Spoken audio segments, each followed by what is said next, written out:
నమస్తే welcome to TV 999 news. Dubbaka నియోజకవర్గం రాయపోల్ మండల కేంద్రంలోని అంబేద్కర్ చౌరస్తాలో కాంగ్రెస్ పార్టీ ఆధ్వర్యంలో కార్మికుల కనీస వేతనాల పెంపుపై సంబరాలు ఘనంగా నిర్వహించారు. తెలంగాణ ప్రభుత్వం రాష్ట్ర కార్మికులకు కనీస వేతనాన్ని 20,000గా నిర్ణయించినట్లు మంత్రి గడ్డం వివేక్ వెంకటస్వామి ప్రకటించిన నేపథ్యంలో కాంగ్రెస్ నాయకులు సీఎం యనుమల రేవంత్ రెడ్డి చిత్రపటానికి పాలాభిషేకం చేసి మిఠాయిలు పంచుకున్నారు.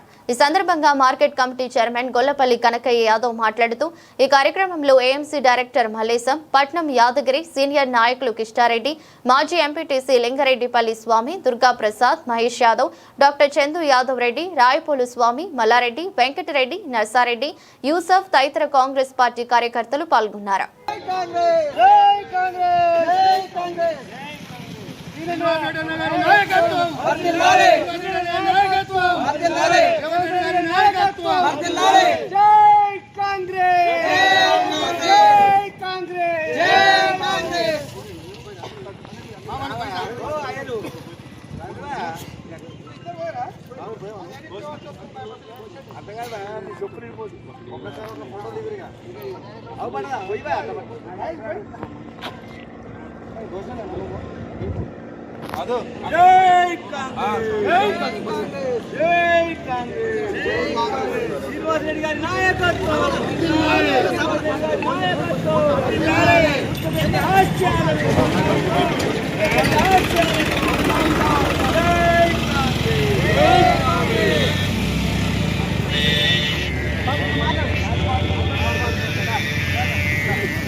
గౌరవనీయులు పెద్దలు మన రాష్ట్ర సీఎం యనుమల రేవంత్ రెడ్డి గారు ఇలా కార్మికులకు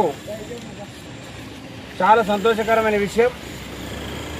మన ప్రజాప్రభుత్వం, ప్రజాపాలన, మన నాయకులు ఇన్ఛార్జి చెరుకు శ్రీనివాసరెడ్డి గారి నాయకత్వంలో ఈరోజు మన గౌరవనీయులు సీఎం గారికి పాలాభిషేకం చేయడం జరిగింది. కార్మికులకు జీతాలు పెంచినందుకు సంతోషంగా ఇలా పేదలకు గుర్తించిన పార్టీ, పేదల తరఫున ఉన్న పార్టీ కాంగ్రెస్ పార్టీ కాబట్టి కాంగ్రెస్ పార్టీకి తరఫున మన నాయకుడు చెరుకు శ్రీనివాసరెడ్డి గారి ఆధ్వర్యంలో ఈరోజు కార్మికులకు జీతాలు పెంచినందుకు సంతోషంగా సీఎం గారికి పాలాభిషేకం చేయడం జరిగింది.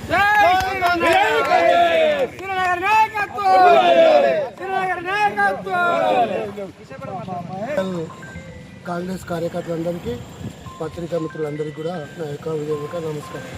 ఈ సందర్భంగా ఎట్లాగో మాది కాంగ్రెస్ ప్రజాపాలన వాస్తవమే ముచ్చట, కానీ ప్రజాపాలన ఎక్కిస్తేందుకు ఈ కేసీఆర్ కొడుకు కేటీఆర్ నోడుడు మా ముఖ్యమంత్రిని పట్టుకొని ఇష్టం వచ్చినట్టు మాట్లాడుతుండు. ఆ మాటలకు ఇంకా మేము ఓపిక పడుతున్నాము. మేము కన్ను తెరిచినాడు వాడిని తెలంగాణ భవన్ కాడ బట్టలు ఇడిపించి గాంధీ భవన్ దగ్గర కొట్టుకొస్తామని మనం చేస్తున్నాం.